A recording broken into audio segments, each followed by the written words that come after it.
Welcome back to my YouTube channel NC chemistry classes. आज हमारा next topic है आपका हेनरी लॉ। बेसिकली आपके द्रवों में गैसों की घुलनशीलता क्या होती है, कैसे होती है, किस बात पे निर्भर करती है, ये आपका बताता है हेनरी लॉ। तो कहते हैं इसमें क्या है कि आपका स्थिर ताप पर किसी गैस के द्रव में विलेयता यानी कि उस विलयन की सतह पर पड़ने वाले आंशिक दाब के समानुपाती होता है। यानी कि आपका अगर टेम्परेचर कांस्टेंट है तो जो आपका सोल्यूशन है उसकी सतह पर जितने भी गैस होंगे वो जितना उन पे पार्शियल प्रेशर जितना ज़्यादा लगेगा, गैस उस विलयन में उतनी ही अच्छे से क्या हो जाएंगे, डिसॉल्व हो जाएंगे। ये कहते हैं आपके हेनरी लॉ। अब इसमें जो होता है आपके आंशिक दाब किस पे डिपेंड करता है, नोट पॉइंट में लिख लीजिएगा कि आपका जो आंशिक दाब है वो आपके आंशिक दाब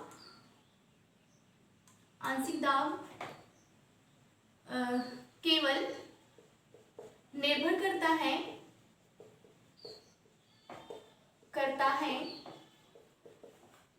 नंबर ऑफ मोल यानी कि मोलों की संख्या पर।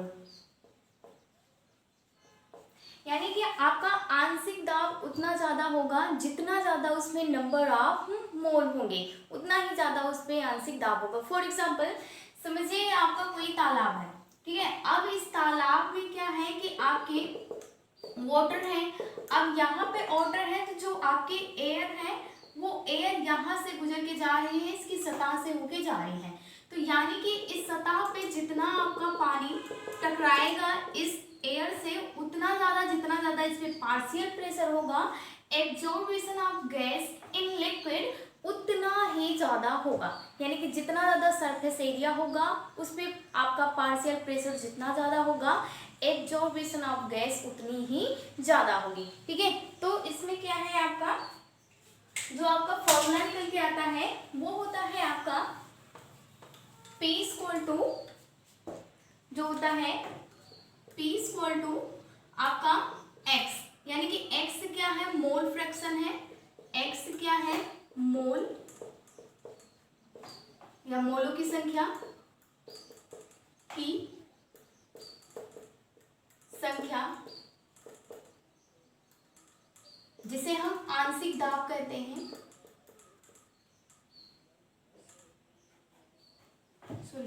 P से है आपका आंशिक दाब,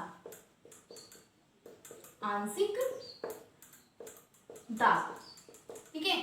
अब इसके प्रोपोर्शनल के निशान को उठाने के लिए हम क्या करते हैं, P इक्वल टू के एक्स इंटू एक्स। तो जहां पे आपका के एक्स इक्वल टू होगा आपका के एच कहते हैं हेनरी कांस्टेंट, के एच इक्वल टू होगा आपका हेनरी स्थिरांक, आपका होगा हेनरी स्थिरांक। तो ये आपका निकल के आता है फॉर्मूला P इक्वल टू होगा के एच इंटू एक्स, जहां पे x है आपका मोल फ्रैक्शन यानी कि मोलों की संख्या जितनी ज्यादा होगी, के एच आपका हेनरी कांस्टेंट है जो अलग अलग गैस है उसके लिए अलग होती है, और P होता है आपका पार्शियल प्रेशर यानी कि आपका आंशिक दाब, ठीक है। तो आप आगे जैसे फॉर एग्जांपल के एच जो होता है ये अलग अलग गैसों के लिए अलग अलग होता है, यानी कि अलग अलग गैसों के लिए अलग अलग गैसों के लिए इसका मान अलग अलग होता है। ये कभी भी समान नहीं होगा किसी भी आपके गैस के लिए। जैसे फॉर एग्जांपल आपका ऑक्सीजन होगा, नाइट्रोजन डाइऑक्साइड हो गया, कार्बन डाइऑक्साइड हो गया, आपका कार्बन मोनोऑक्साइड हो गया। तो ये जितनी भी सारी गैसेस हैं आपके एटमॉस्फेयर में है चाहे जहाँ है, उनके लिए आपके जो इनका मान होगा वो डिफरेंट डिफरेंट होता है, ठीक है। अब आइए ग्राफ से रिलेटेड इसमें क्वेश्चंस जो आते हैं उससे समझते हैं कि इसमें ग्राफ कैसे ड्रॉ होता है। तो ग्राफ बेसिकली आपका प्रेशर और आपके एक्स के टर्म में ड्रॉ होता है। आपको भी पता है कि फॉर्मूला हम लिख लेते हैं आपका यहाँ पे P इक्वल टू KH/X। ठीक है, तो हम ग्राफ किस में ड्रॉ कर रहे हैं, आपका HCl जो सोल्यूशन है वो आपके किस में डिजोल्व होगा, साइक्लोहेक्सेन में, साइक्लोहेक्सेन। अब साइक्लोहेक्सेन में जब भी ड्रॉ होगा, आपको भी पता है कि आपके फिजिकल केमिस्ट्री में जो फॉर्मूला होता है ग्राफ ड्रॉ करने का, y = mx + c होता है, जहां पे आपका c क्या है, इंटरसेप्ट है, आपका x एक्सिस है, y एक्सिस है, m4 जो होता है आपका वो भी है। आइए देखते हैं अब इसमें क्या होगा कि आपका यहाँ पे जो होता है इसे हम x एक्सिस कहते हैं और इसे हम y एक्सिस कहते हैं। ठीक है, अब यहाँ पे जो होगा आपका हाइड्रोक्लोरिक अम्ल का पार्शियल प्रेशर होगा, यानी कि इसमें हाइड्रोक्लोरिक अम्ल का पार्शियल प्रेशर होगा, इस स्थान पे आपका 0 होगा। इसके बाद मान के चलिए आपका 500 हो गया, 500 और यहाँ पे आपका 1000 हो गया और यहाँ पे हम लिख दे रहे हैं आपका HCl का प्रेशर है।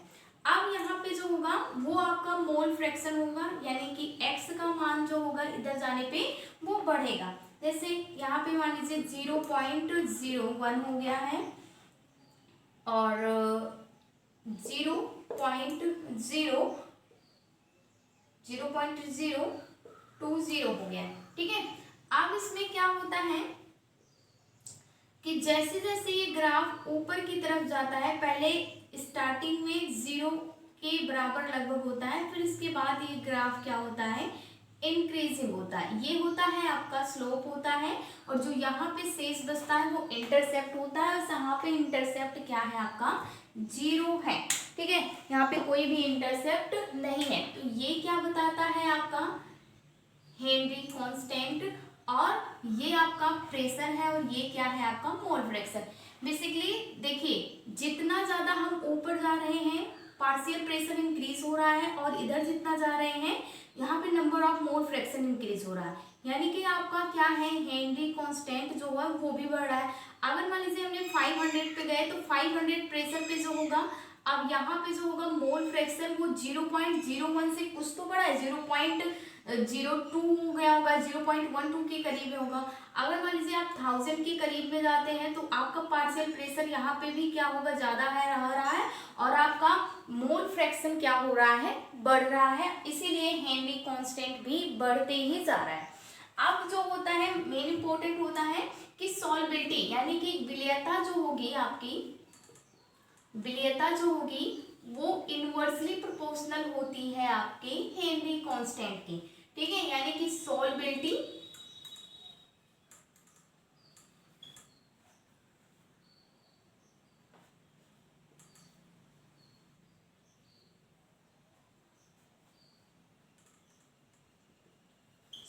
इनवर्सली प्रोपोर्शनल है आपका हेनरी कांस्टेंट, या फिर हम कह सकते हैं कि H इनवर्सली प्रोपोर्शनल होगा आपका सॉल्बिलिटी की। ठीक है, तो ये आपका इनवर्सली रिलेशन शो करता है और यही बहुत ही आपका इम्पोर्टेंट है, इसीलिए क्योंकि जितना ज़्यादा आपका हेनरी कांस्टेंट जितना ज़्यादा होगा आपके घुलनशीलता उस लिक्विड में उतनी ही ज़्यादा डिक्रीज कर जाएगी। ठीक है, आई होप आपको इतना समझ में आया होगा कि क्या चीज़ें हैं। ठीक है, अब आगे इसमें जो आपकी कुछ लिमिटेशंस हैं, क्या क्या लिमिटेशंस हैं इनके बारे में देखते हैं।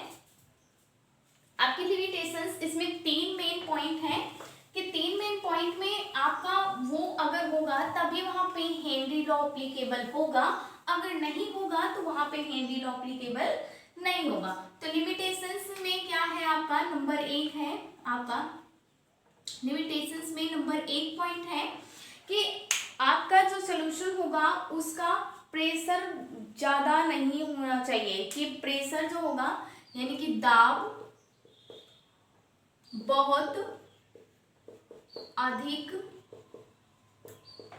नहीं होना चाहिए।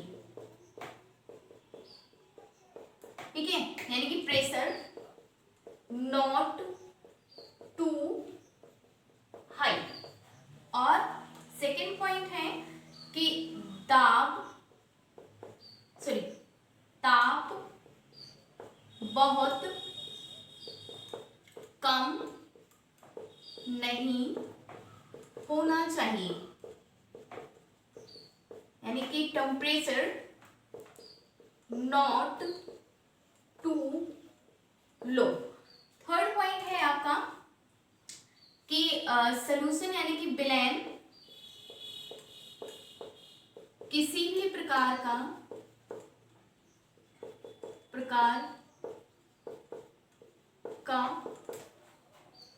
रासायनिक अभिक्रिया ना करे। ठीक है, यानी कि आपका सॉल्यूशन जो होना चाहिए वो not oxidation and not reductions, यानी कि आपके सॉल्यूशन में जो होगा जितने भी आपके हैं वो ना तो आपका ऑक्सीडेशन करना चाहिए, ना तो रिएक्शन, ना तो रिडक्शन, ना तो ऑक्सीडेशन। ये दो मेन पॉइंट है, ये से आपको फॉलो करना होगा, तभी वहां पे आपके हेनरी लॉ बेसिकली यूज होते हैं। अब इसमें क्या होता है कि हेनरी लॉ को बेसिकली आपके डेली लाइफ में कहाँ पे यूज होता है, आपने कोल्ड ड्रिंक में देखा होगा। कोल्ड ड्रिंक बेसिकली होता क्या है, वो कार्बोनिक वाटर कहा जाता है। कार्बोनिक वाटर में जो होता है आपका वाटर होता है, साथ में उसमें सॉल्युबल आपका शुगर होता है। इसके बाद उसे इतना हाई टेम्परेचर पे उसे आपके बंद किया जाता है, जिसमें से वो आपकी गैस होती है CO2, यानी कि कार्बन डाइऑक्साइड जब होती है तो वो क्या होती है, उसे हाई टेम्परेचर पे आप जैसे ही बंद करोगे तो वो आपका कार्बनिक वाटर में बन जाता है। जैसे आपका वाटर का फॉर्मूला होता है H2O प्लस CO2 मिला करके आपका H2CO3 बनता है।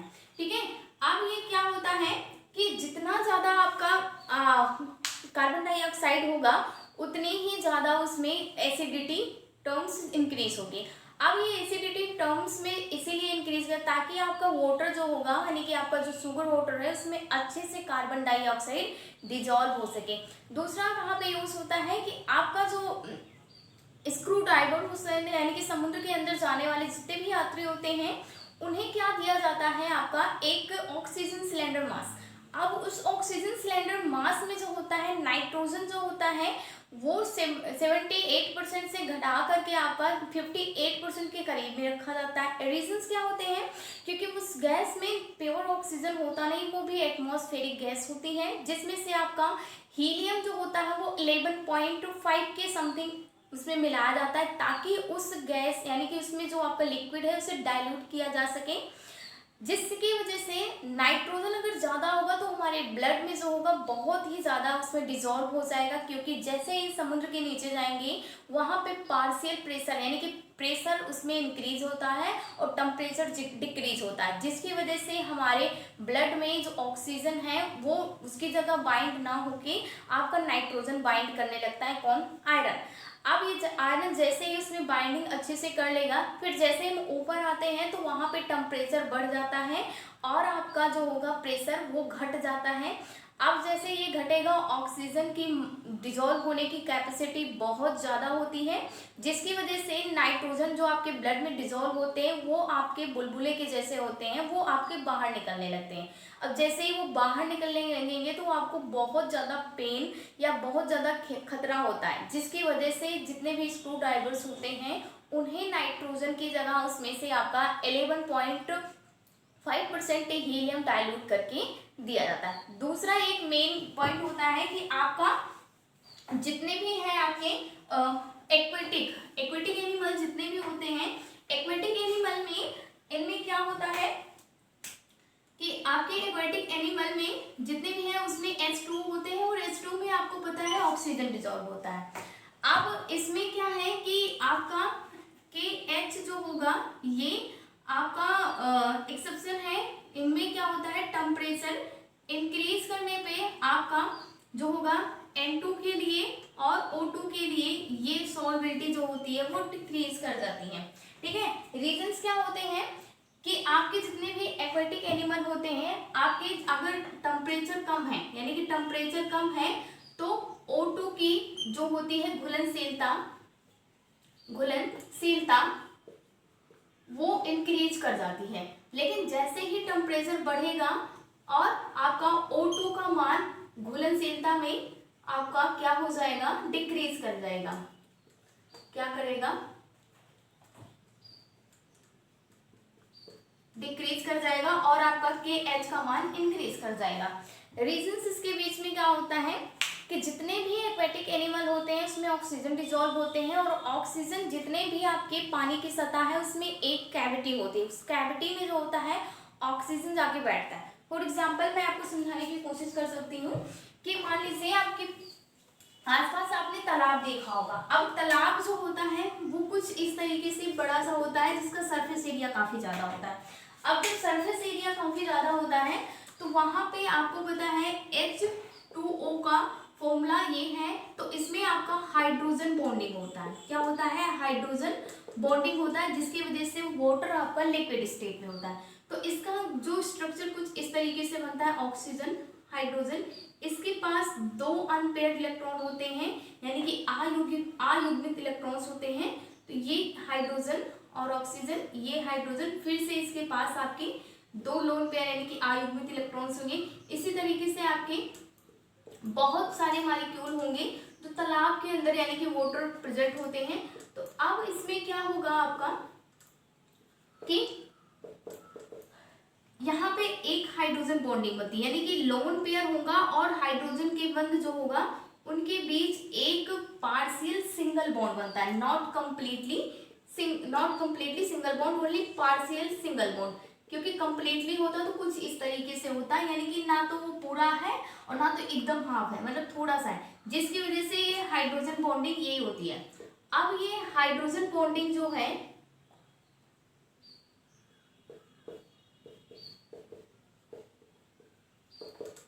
हाइड्रोजन बॉन्डिंग, अब इसमें देखिए कुछ आपका क्या होता है, कैविटी दिख रही है।